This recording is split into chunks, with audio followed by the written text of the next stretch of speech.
नमस्कार दोस्तों, स्वागत है आपका आपके अपने चैनल शिक्षा दीक्षा विद वीके पर। मैं विपिन कुमार, आपका कॉन्स्टिट्यूशन एंड पॉलिटी का फैसिलिटेटर। कैसे हैं आप सब लोग? उम्मीद करता हूं सब सही होंगे और अपनी पढ़ाई भी सुचारू रूप से कर रहे होंगे।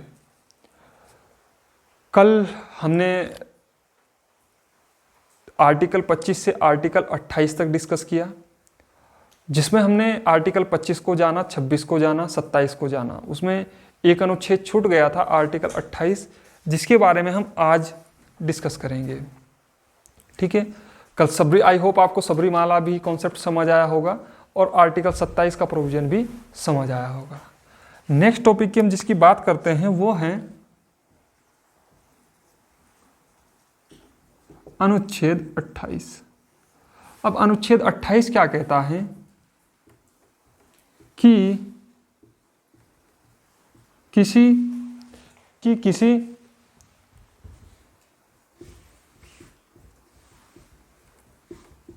शिक्षण संस्थानों में धार्मिक शिक्षा व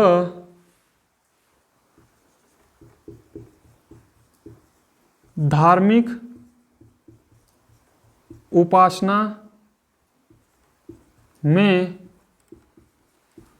उपस्थित होने से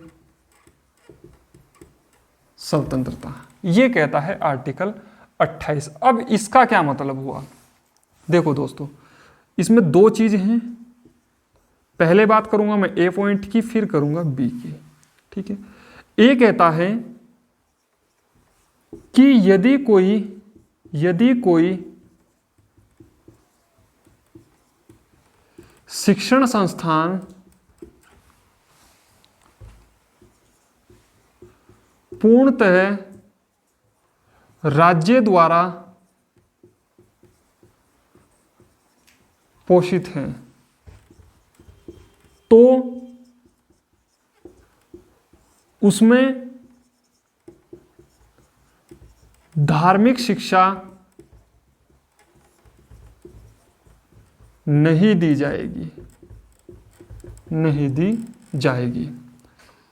सेकंड पॉइंट कहता है कि यदि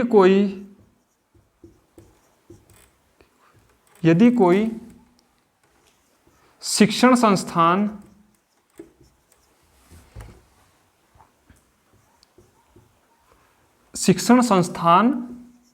का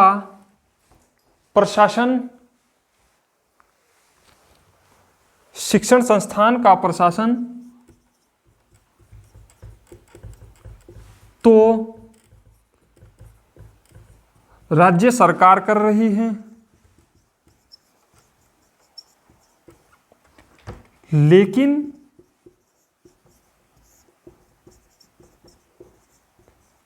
उसकी स्थापना किसी व्यक्ति के द्वारा की गई है यदि उसमें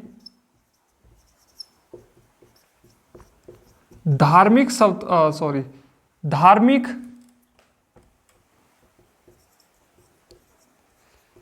शिक्षा दी जाती है तो उसे प्रतिबंधित नहीं किया जाएगा।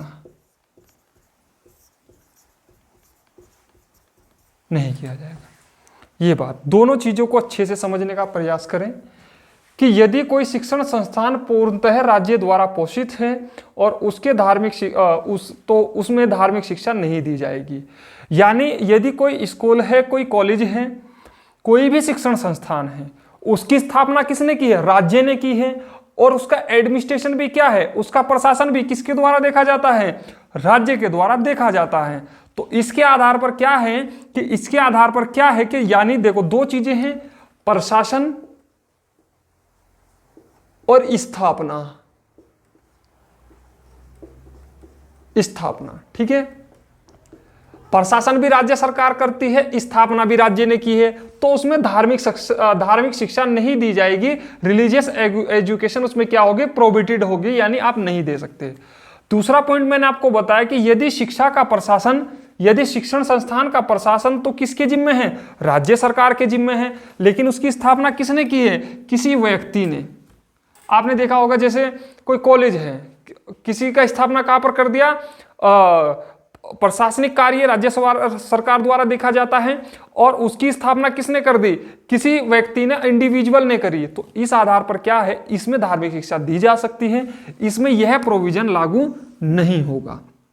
ये बात तो इसमें यही दो चीजें हैं, ज्यादा इलोबरेटिव नहीं है, ना मैं ज्यादा आपको फंसाना चाहूंगा, ये चीजें। एक तीसरा पॉइंट समझे आप। तीसरा जो पॉइंट है वो कहता है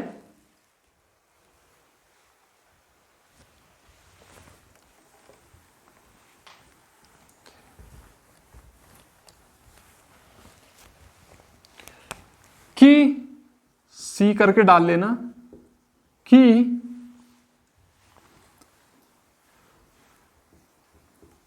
राज्य द्वारा मान्यता प्राप्त या राज्य निधि से पोषित का मतलब है दोस्तों कि राज्य निधि यानी राज्य जिसमें पैसा देता है उसे पोषित करता है, उसका पोषण करता है। पोषित का मतलब यह है राज्य निधि से पोषित किसी शिक्षण संस्थान के धार्मिक अनुष्ठान में किसी वयस्क या अवयस्क को उसमें उपस्थित होने या उपासना करने की स्वतंत्रता प्राप्त होगी। ये चीज कि राज्य द्वारा मान्यता प्राप्त या राज्य निधि से पोषित किसी शिक्षण संस्थान के धार्मिक अनुष्ठान में किसी वयस्क या अवयस्क को उसमें उपस्थित होने पर उपस्थित होने या उपासना करने की स्वतंत्रता प्राप्त होगी। इसका मतलब क्या हुआ, यह समझने वाला पॉइंट है इसमें। आई होप आपने ये नोट डाउन किया होगा, फिर मैं आगे बढ़ता हूं। ठीक है,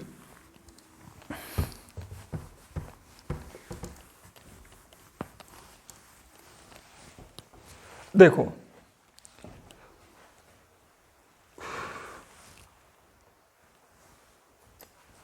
कई बार आपने सुना होगा कि वंदे मातरम नहीं गाया, काफी डिबेट इसी पर होती है, इसलिए मैंने एग्जांपल भी यही लिया है। तो मैं आपको बताऊं, अगर किसी स्कूल या कॉलेज में वंदे मातरम गाया जाता है और वहां पर कोई वंदे मातरम क्या है गाने का इच्छुक नहीं है, तो ध्यान रखना दोस्तों, उसे बाध्य नहीं किया जा सकता, बाध्य नहीं किया जा सकता, नहीं किया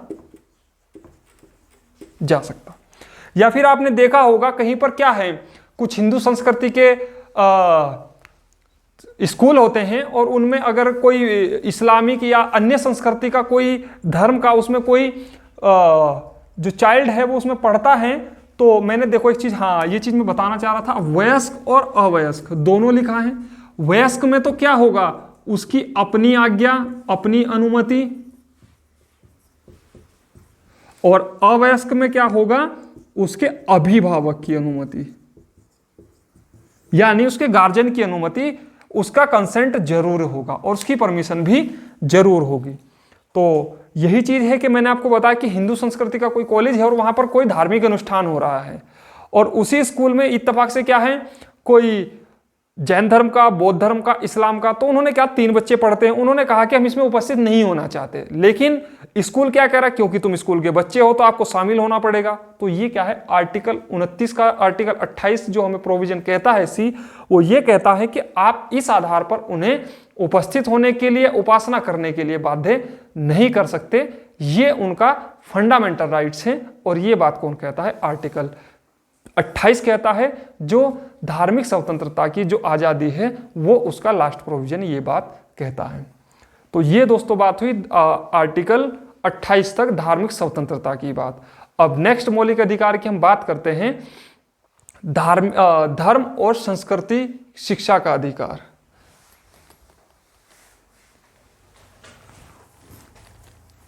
आपने नोट डाउन कर लिया होगा आई थिंक ये, ठीक है।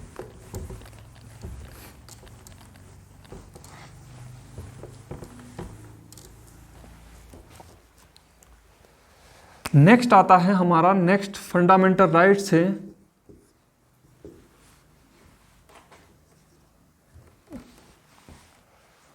हाँ, संस्कृति एवं शिक्षा संबंधी अधिकार। संस्कृति एवं शिक्षा संबंधी अधिकार, ठीक है। तो सबसे पहले इसमें हम 2 आर्टिकल पढ़ेंगे, आर्टिकल 29 और 30, और नोट करके लिख लीजिएगा दोस्तों शुरू में ही, यह अधिकार, this right only available for Indians, यानी भारतीयों की, यह अधिकार केवल भारत के नागरिकों को प्राप्त है, नागरिकों को प्राप्त है। यह बात आपको ध्यान रखनी है। आर्टिकल 29 और आर्टिकल 30, पहले पढ़ेंगे हम आर्टिकल 29। आर्टिकल 29 क्या करता है, अल्पसंख्यकों के हितों की बात करता है।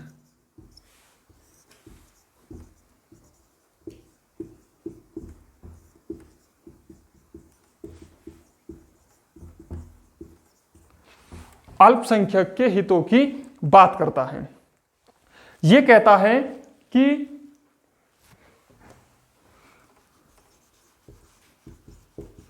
किसी खास तबके को, किसी खास तबके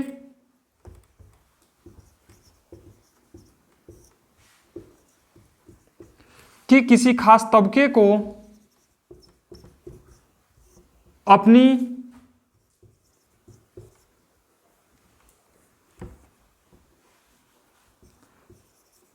धर्म, शिक्षा, संस्कृति व लिपि के संरक्षण का अधिकार प्राप्त है, अधिकार प्राप्त है। अल्पसंख्यक के हितों की रक्षा बात करता है, कहता है कि किसी खास तबके का मतलब क्या हुआ, खास तबके का दोस्तों यहां पर मतलब क्या हुआ कि ये जो खास तबके की बात कर रहा है, किसके बारे में बात कर रहा है, आपका अल्पसंख्यकों के बारे में।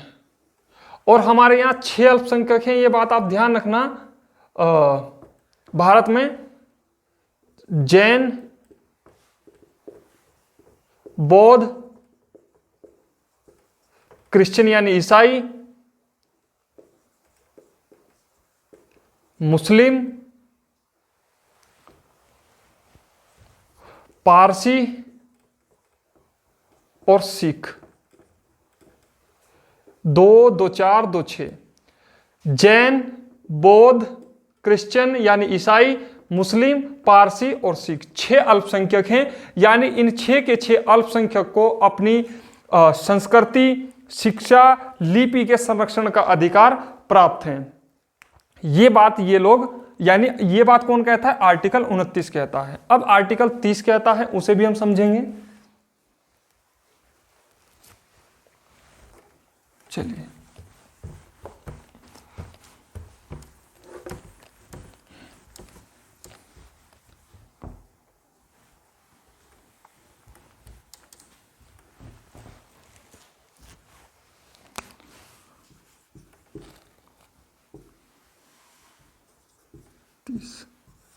आर्टिकल 30 कहता है कि किसी भी अल्पसंख्यक को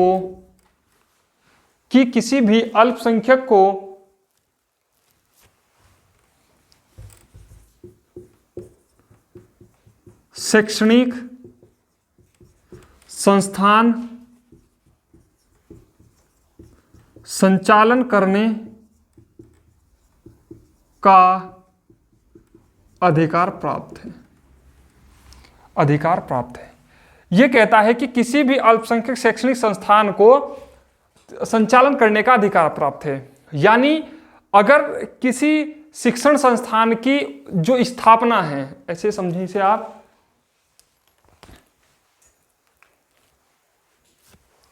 जैसे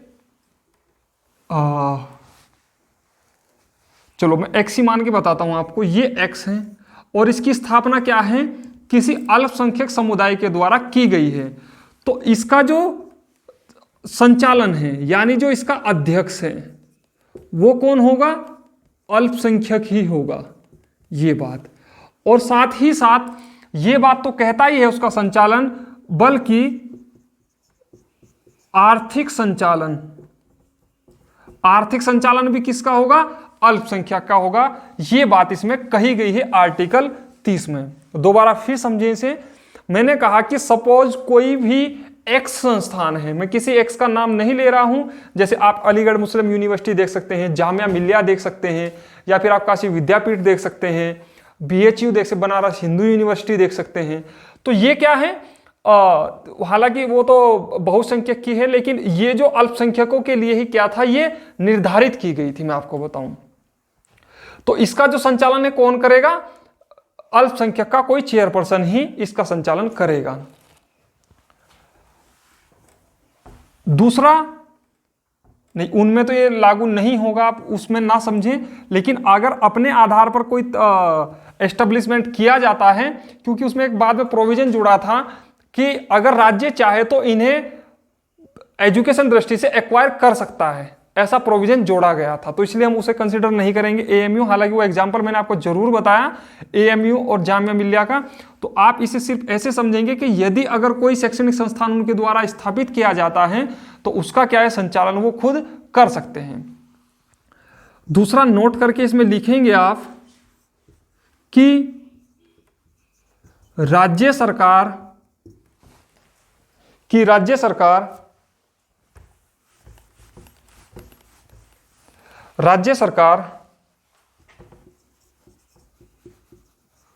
प्रशासन में अपनी भूमिका निभा सकती है। राज्य सरकार प्रशासन में अपनी भूमिका निभा सकती है, एक तो ये बात की गई है, और दूसरा क्या है कि अल्पसंख्यक समुदायों के लिए 50% सीट आरक्षित की जा सकती हैं। आरक्षित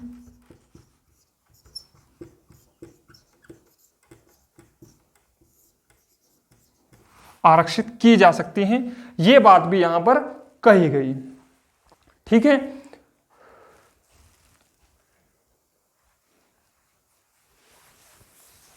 और हमारे यहाँ जो अल्पसंख्यक का जो कैटेगरी है वो दो प्रकार से हमारे यहाँ, एक तो धार्मिक अल्पसंख्यक है और एक भाषाई अल्पसंख्यक है।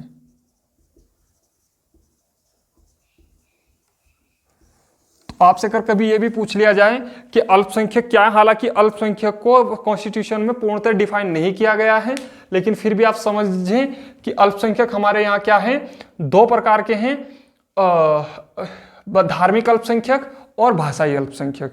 ठीक है दोस्तों, और आज हमने अपना फंडामेंटल राइट्स का जो मुख्य पड़ाव था वो हमने पूरा कर लिया।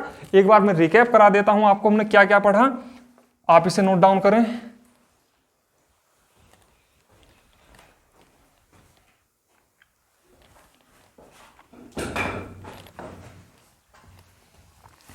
चलिए,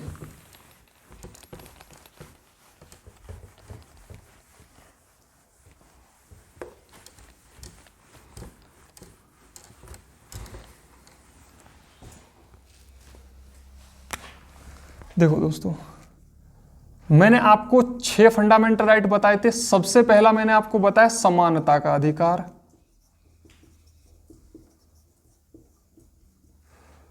दूसरा मैंने आपको बताया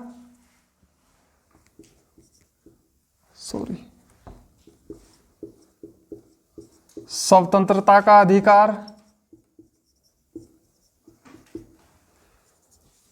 तीसरा मैंने आपको बताया शोषण के विरुद्ध अधिकार, चौथा हमने पढ़ा धार्मिक स्वतंत्रता का अधिकार,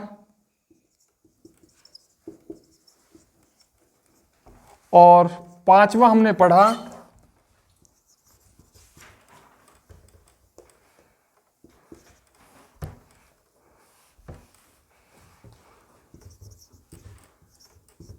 धर्म एवं, इसे दोबारा नोट डाउन करें आप, हाँ, संस्कृति एवं धार्मिक स्वतंत्रता का अधिकार।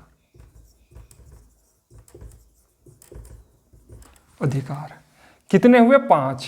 ये हमने पढ़ा 14 से 18, ये हमने पढ़ा 19 से 22, ये हमने पढ़ा 23-24, ये हमने पढ़ा 25 से 28, और ये पढ़ा हमने 29 से 30, और लास्ट आता है हमारा संवैधानिक उपचारों का अधिकार। उपचारों का अधिकार ये हम किस में पढ़ेंगे? आर्टिकल 32 में।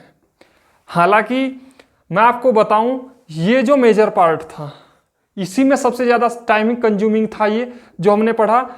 तो दोस्तों, अगर आपको अगर एक बार में समझ आया तो वेल एंड गुड, लेकिन अगर इसके बावजूद भी आपको लगता है कि हमें दोबारा पढ़ना चाहिए या हमें देखना, तो आप वीडियो को दोबारा जरूर देखें, क्योंकि मैंने आपको फंडामेंटल राइट्स का जो बारे में जो मूल चीजें थी, जो बिल्कुल व्यवहारिक चीजें थी, उसी तरीके से मैंने आपको बताने का प्रयास किया है। और इससे ज्यादा फंडामेंटल राइट्स से मेरा बिल्कुल पूर्णतः वादा है कि क्वेश्चन बाहर नहीं जाएगा। हमारा लास्ट फंडामेंटल राइट बचा है कौन सा? संवैधानिक उपचारों का अधिकार, जिसे हम नेक्स्ट क्लास में पढ़ेंगे। तो आप रिवीजन करते रहिए और अपनी पढ़ाई को ध्यान से करते रहिए। थैंक यू दोस्तों, मिलते हैं कल की क्लास में। चूंकि छोटी क्लास है और इसमें समय ज़्यादा लगेगा, इस वजह से मैं जो नेक्स्ट क्लास है वो संवैधानिक उपचारों के अधिकार पर ही लूँगा, और उसमें जो भी 1-2 डायमेंशन और बचे हैं उनके बारे में विस्तृत चर्चा करते हुए, हो सकता है कि नेक्स्ट क्लास में हम फंडामेंटल राइट्स को ख़त्म कर दें, यानी ये समाप्त हो जाए। थैंक यू दोस्तों, मिलते हैं कल की क्लास में।